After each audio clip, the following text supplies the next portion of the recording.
hotel guide is here. I decided to talk about the best trip I've had in a long time and what makes a trip perfect. To give you some background, I'm well into my second passport, and I started out traveling just probably doing mostly boutique hotels and then became pickier and pickier. Started out in Europe and really did Europe for a long time, and then fell in love with Hawaii, and then Hawaii was part of my London, Barcelona, Maui. These things were on like a rotating list, and I was traveling all the time. Once every month and a half, I was going somewhere with a passport. And recently,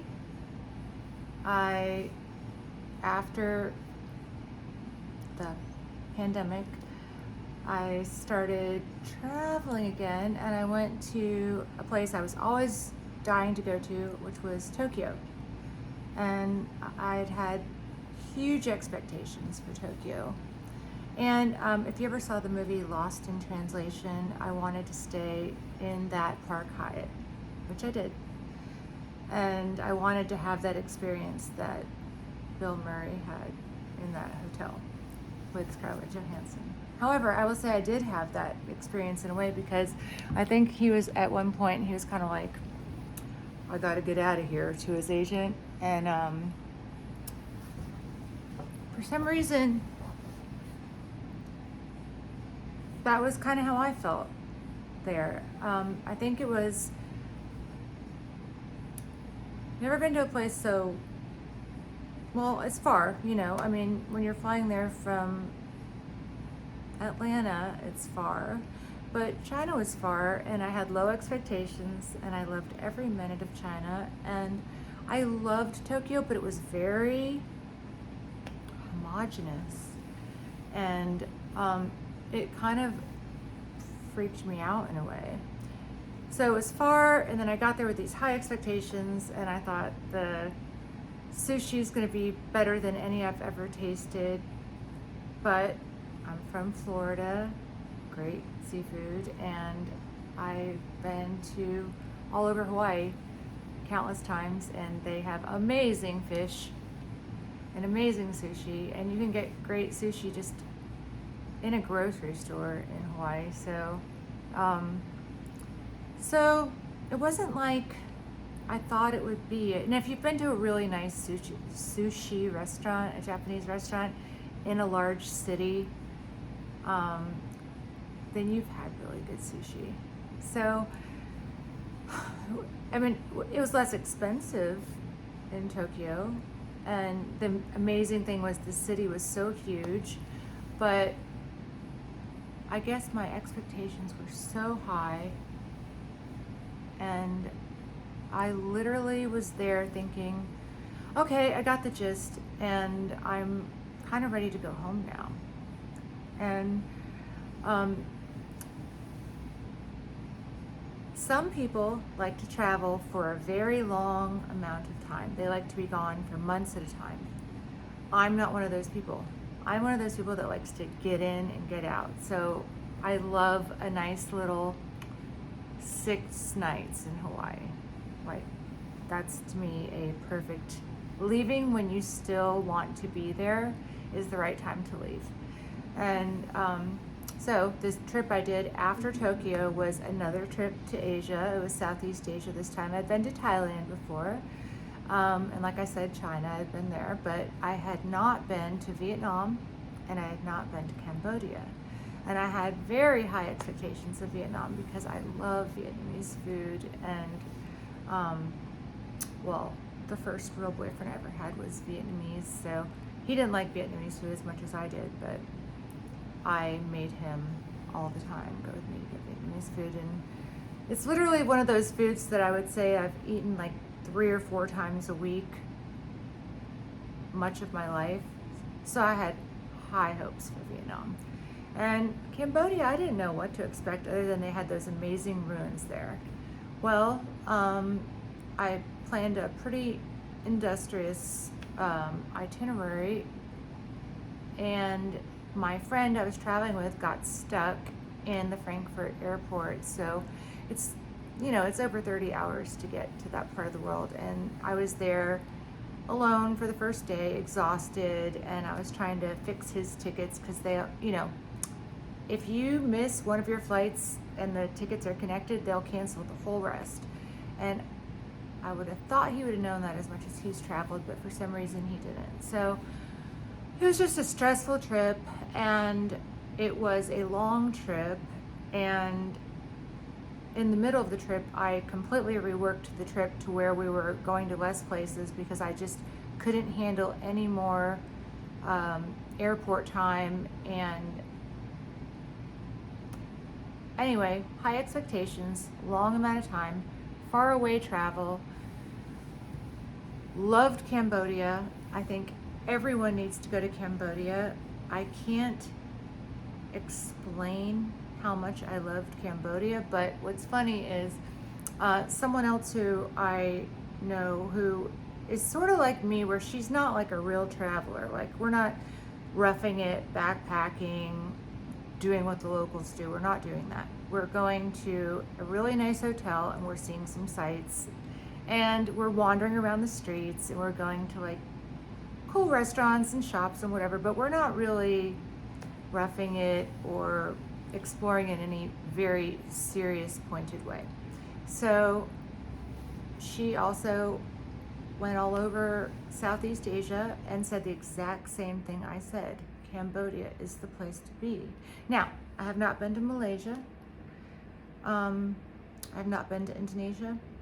I was scheduled to go to Indonesia, to Bali, before the whole pandemic thing happened, flu season, in Hong Kong.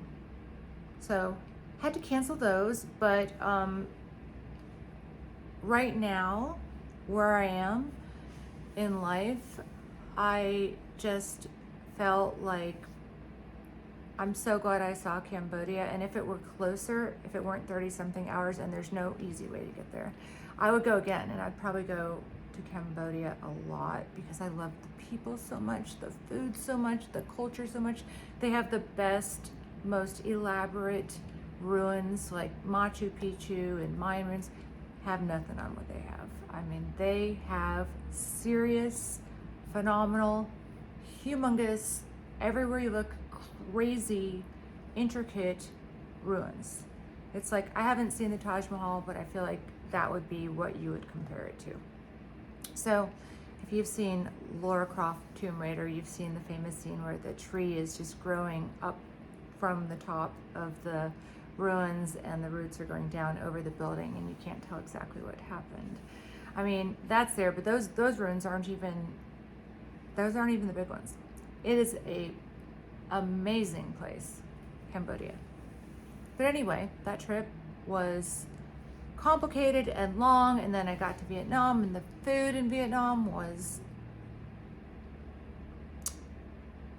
awful. It was nothing like all of the Vietnamese food I've had from hundreds of Vietnamese restaurants over the year. It was just sort of lacking flavor, and their reason was they said that the North Vietnamese and South Vietnamese have two different sort of taste buds, so they can't agree and they make this in the middle-y kind of thing. Okay, I guess, but I mean, I don't know how that's an excuse. And I was in China where there's tons of provinces, and I had never had Chinese food in the United States that was anywhere near as delicious as all the food you got all over China. I mean, it was just, wow, amazing. So I'm rambling like I like to do, but I'm gonna say that recently I did a quick little 3-day trip to Mexico, Yucatan Peninsula. It was the hotel I was staying at was called the Conrad Tulum, but it's not in Tulum at all. It's almost an hour from the Tulum airport, which is new and nice and clean and wonderful. And you could just fly into Cancun and you'd only be 20 minutes further away, because it's kind of between Playa del Carmen and Tulum, if you know where those places are. And so here I was on this 2.5 hour flight, and I get there and I'm in a very nice, very new Conrad with this gorgeous beach that's on a bay, and it's filled with fish and sea life, which is something I didn't see in Koh Samui in Thailand. I didn't see it in Vietnam on Phu Quoc, which is an island, looks like this gorgeous place, not a fish in that water. So it was just really nice flying 2.5 hours, being in this great, easy to get through airport, unlike the Ho Chi Minh City airport. That's not an easy to get through airport. It doesn't really make sense. They change the gates all the time. It smells like feet. You'd have to see it for yourself, but maybe some people like that airport. I doubt it though. It's definitely not one of my favorite ones I've ever seen. And the new Tulum airport they're still building some more runways, so I'm sure it's going to get busier, but right now it's just, you can just breeze right through that airport. And to generalize and stereotype, the things that I loved about the Cambodian people are also the things that I love about the people in Mexico, both in the Yucatan Peninsula and also on the West Coast. Just friendly, nice, genuine, authentic, fun, funny, cool, interesting, crafty, spiritual. And by crafty, I mean artisans, creatives. And family oriented also. So it was just like, here I am in this place that's right there after doing all these long trips that are so far away, looking for this amazing experience, and then I can just go right here, 2.5 hours away, be in this great place in Mexico with all this culture, amazing art, amazing people, amazing food. Even the hotel food is amazing. Now, this is not an all-inclusive, and I will say, if you stay in an all-inclusive, don't expect to get the best food. You're just not going to. It's more for people who eat a lot and drink a lot. If you're not a person who just is going for quantity, or you have like a family with you or something, I don't know, I would recommend not going to an all-inclusive. In fact, I would recommend, if you're going to Tulum and you were going to do more than 3 days, that you stayed in that little city of Tulum for, a day or two, just to walk around, and then go to some place like the Conrad, it's too far to keep going back and forth to Tulum, even if you had rented a car, even though it'd be easy to drive and safe. It's just, once you're there, you're going to want to stay. But I was, for 3 days, blown away by this gorgeous ocean, this great service, these vistas that are just incredible, fish in the water everywhere, just snorkeling right from the beach, pools that you follow a little path through these mangroves, and then there's another pool there and no one's even in it, and it's just you. It's not their busy season right now, but it's not not busy either. It was just amazing. Hardly any kids, mostly adults. They really made it special, but I feel like there are a lot of places in Mexico I love Playa del Carmen. Playa del Carmen is a great little city right on the ocean, and there are tons and tons and tons and tons of amazing restaurants in Playa del Carmen, same as there are in Tulum. I prefer Playa del Carmen, actually. And tons of great hotels there. I would recommend the Grand Hyatt because number one, extremely safe. I've been there by myself multiple times. I have gone there just to get dental work done and been there by myself, felt fine about it. I mean, really fine. And I've also gone there just on solo trips because it's right on Fifth Avenue, which is a lively street that you can walk up and down and get, you know, great shops, great restaurants, but you can also just be in that beautiful Grand Hyatt and have an amazing view, or you can have one of the pool rooms is incredible. Anyway, that's my favorite place there. Again, it's not an all-inclusive.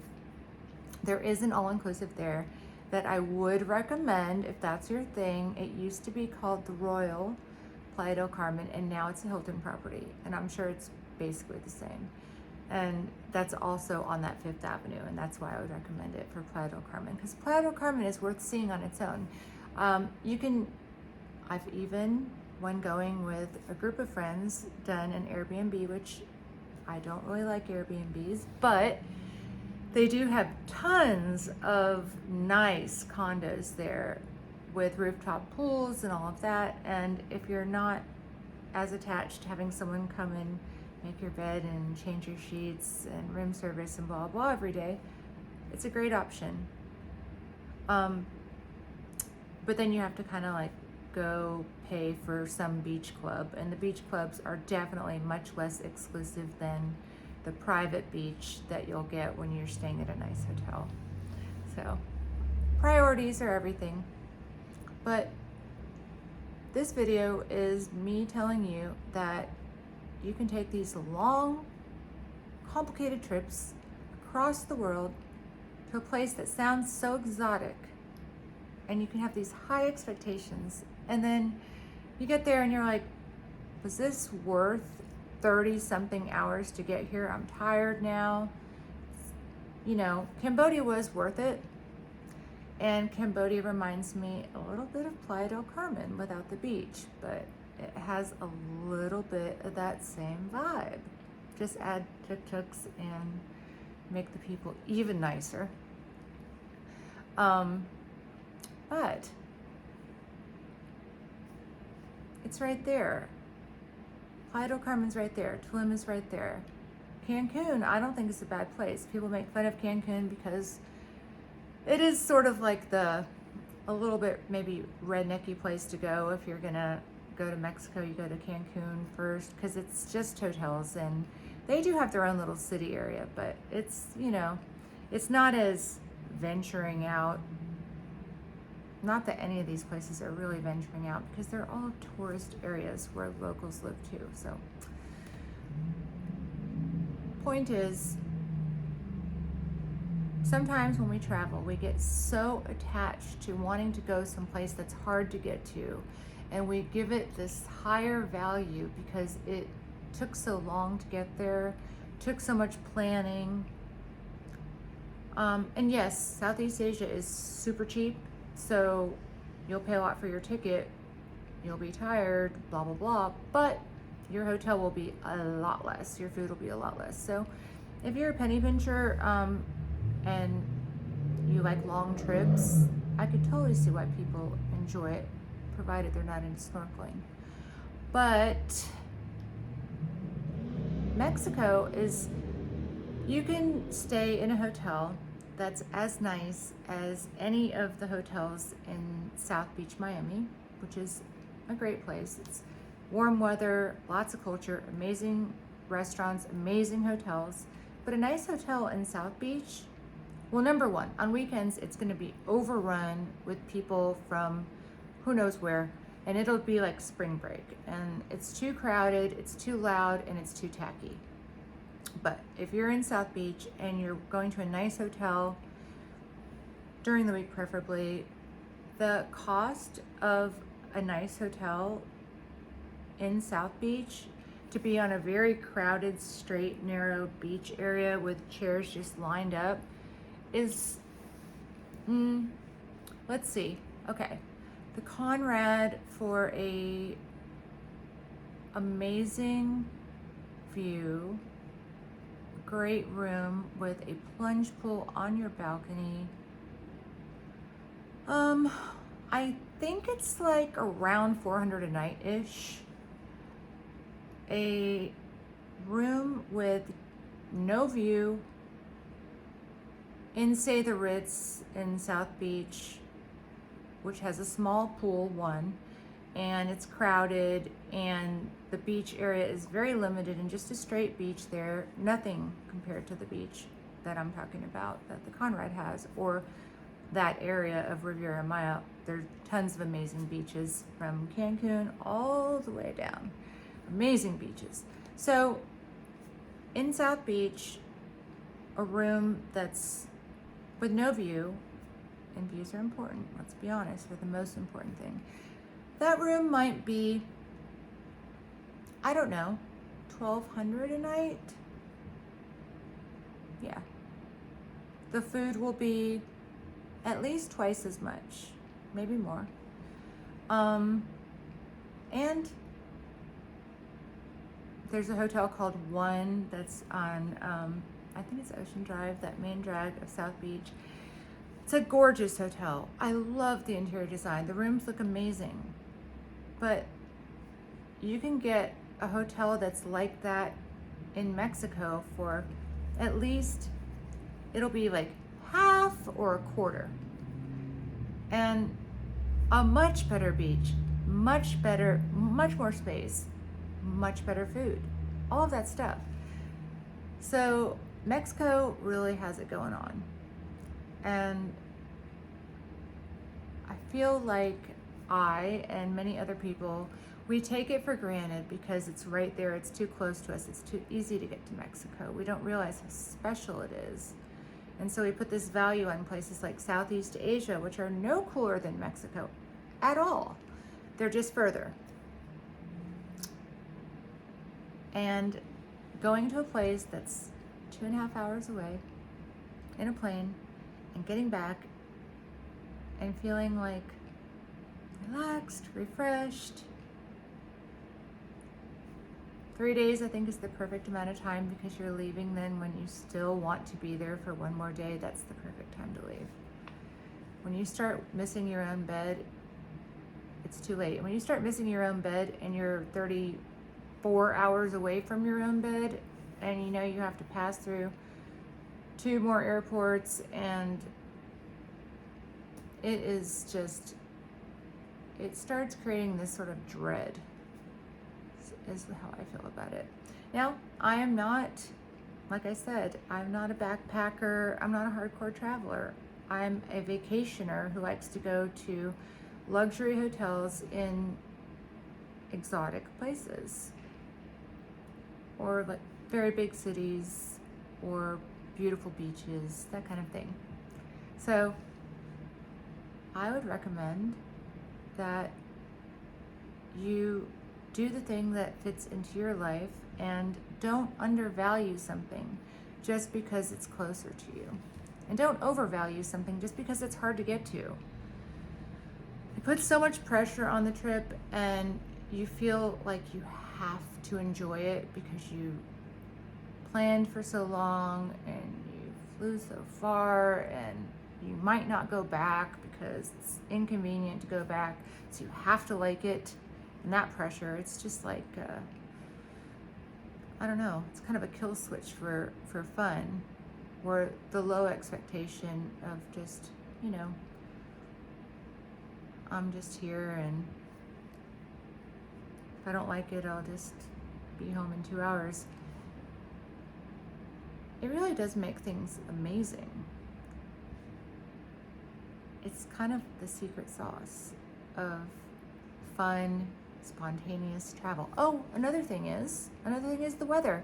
So when you are traveling to a beach type destination, like when I went to Phu Quoc, Vietnam, which used to be Cambodia, by the way. Yet there's no Cambodian restaurant on that entire island, sadly. There's a lot of propaganda type billboards though. Those are there. Weird.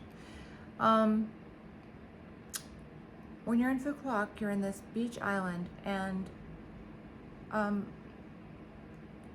it's really kind of a feeling of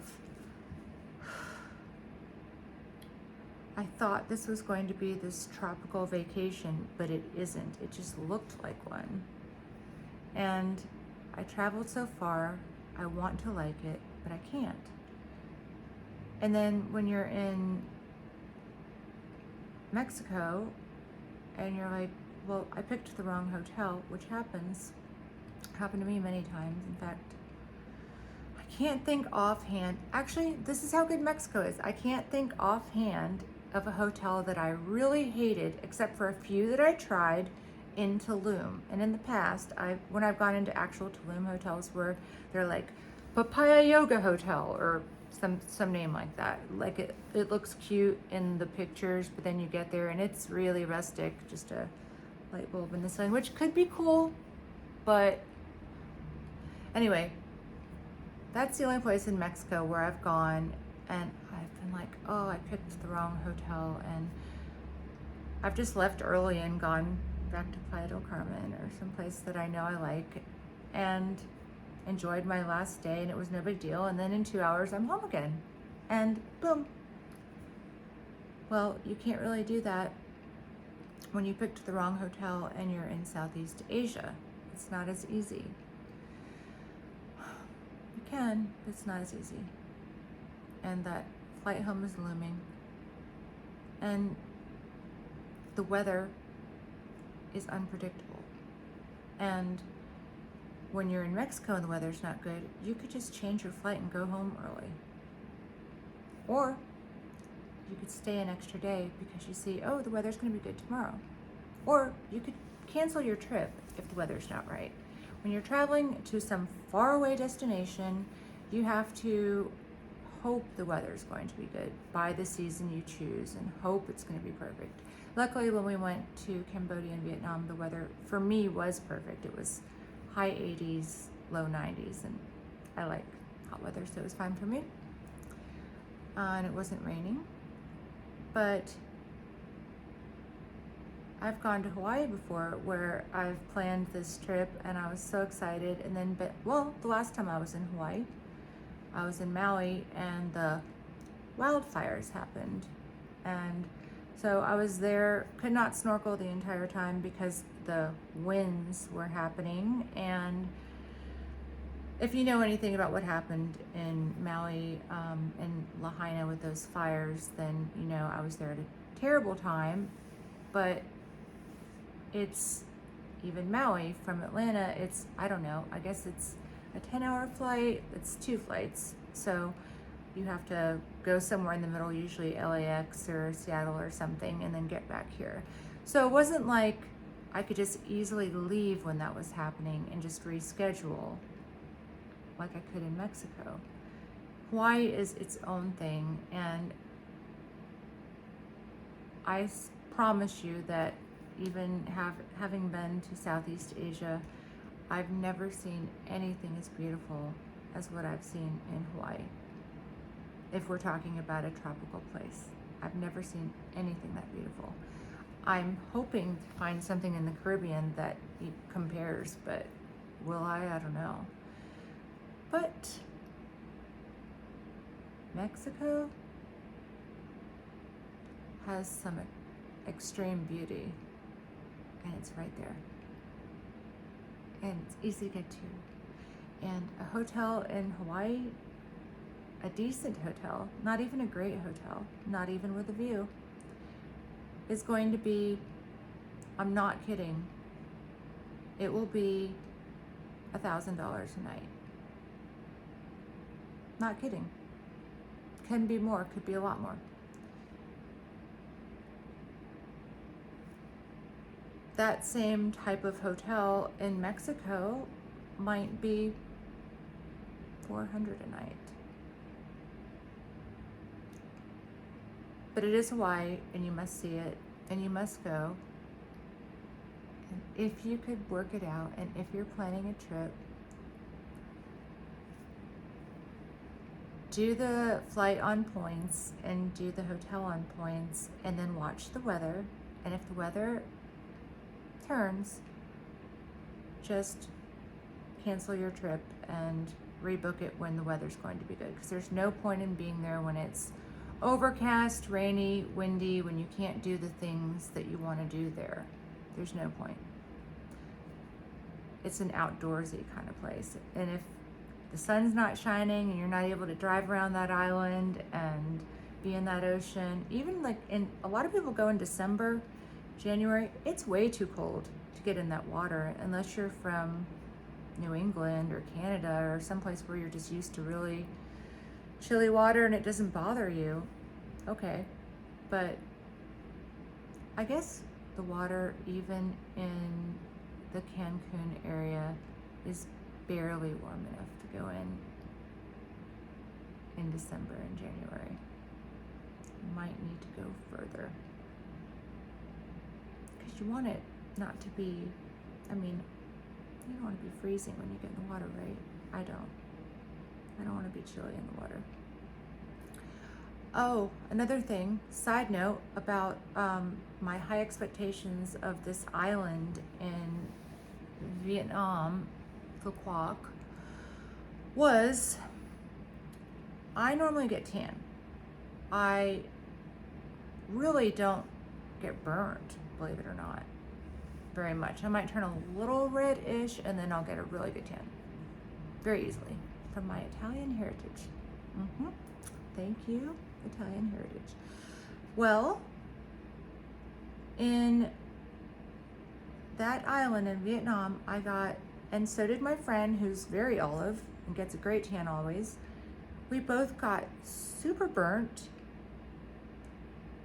and we both got some sort of weird like skin, I looked it up and it was like something bacterial in the water, which explains why there were not any fish in the water, is because there's some sort of strange bacteria. We both had this sort of like white spots and itchy skin, and then a friend of mine said that her boyfriend had gone to the Philippines and had the same sort of thing happen there. And I'm not saying it's happening every place in Southeast Asia, on every beach. I'm not saying anything like that. I'm just saying that it seems like if there are a lot of fish in the water, healthy sea life means healthy water. And if you're only seeing trash and no fish, and then you get this weird skin thing that's never happened to you on any other beach ever, it's kind of strange. But I was so excited because it was so far away. And Mexico's right there. My old friend, Mexico, where I've gone who knows how many times. And you just heard me say what a difficult time I had finding hotels to complain about in Mexico. And beaches in Mexico, amazing. If you pick a hotel that's on a beach that is not a great one, then I guess you were just going for a nice hotel that was super cheap, because if the hotel is very nice but it's very cheap, it's because it's on an area where the water is more green and not that crystal blue Caribbean water. So there's a reason. Make sure you read reviews and look at the pictures of the ocean that travelers took and see what it really looks like. Like, I heard the Waldorf down there that they built in Cancun is on Puerto Morelos, which is, a terrible beach. There's also times when there's a lot of seaweed. If you're in a nice hotel, they're gonna clean up that seaweed every morning, and you'll see a little, but it won't bother you. That's how it was at the Conrad. If you really want to avoid seaweed, you can simply go over to the other side of Cozumel. There's an area where it always passes and it hits the other coast. So you could go there and it won't be like the sandy beach. It'll be like the reef, the beautiful reef that you can swim in, and beautiful bays, and they'll have no seaweed. Never, ever. Cozumel's a great little island. Most people only see it on a cruise ship, and they only see it right at that cruise port, and maybe they rent a little buggy or something and they drive around a little bit, but they don't really get to see it. And there's an area where there's a bunch of hotels kind of together, and it's okay, it's not great. There's another area of that island where there's almost nothing, and there's some tiny little hotels which look to me like they could be very cool to stay in. Not for me probably, but for someone. And there are places that look amazing. Like there's an, I think it's called Occidental. I haven't stayed there, but it looks great. There's an Explorian. I have not stayed there, but it looks great. Where I like to stay is the Presidente. Presidente, I only stay there when I feel the rates are good, because, and the weather is good, because I don't have to go when it's spring break and a bunch of kids are going to be there, or when it's high season. I can just go whenever I want. It's so close by, and I can use my IHG points. So, which are easier to use last minute, by the way. I don't know why, but they just are. Anyway, another long rant from Hotel Goddess, and I'm making an effort to come up with the things that I want to share about traveling, and specifically targeted to people who are maybe like I was, I don't know, 10 or 20 years ago, and are kind of just starting out. Well, I guess even 20 years ago I wasn't really just starting traveling, but you get my point. I'm trying to compile a list of where to start, what to do first, what things you must see, what things you could skip, that kind of thing. And I'll get more organized. I will. But this video was to really just to say, don't overvalue some long, dramatic, drawn-out trip. Don't put more value on a place because it's harder to get to. Value the things that are amazing, that are close to you, that are right there. And in my case, that's Mexico. And if you live in Florida, or if you live in Georgia, or you live in South Carolina, North Carolina, Texas, blah, blah, blah, it's right there. And you could go hundreds of times and never see it all. There are so many hotels that are amazing to try. There are so many restaurants that are amazing to try. It's safe, they protect their tourists. You don't feel unsafe there. People say it's not safe, yet they live in places like Chicago, or Atlanta, or Miami, which truly aren't safe. I mean, Mexico, if you stay in your tourist areas and don't go into places that obviously you don't belong, it's very safe and wonderful. And it's right there. So, travel soon. Give Mexico a try. If you're gonna get any dental work, get it done in Mexico, because it's 70% less. And their doctors are superior to the ones that I've met in Atlanta, who are reputable dentists. I mean, I don't know why. That's just how it is. There are a million good reasons to go to Mexico. I think I could live there. I think I could. So, take care and travel soon.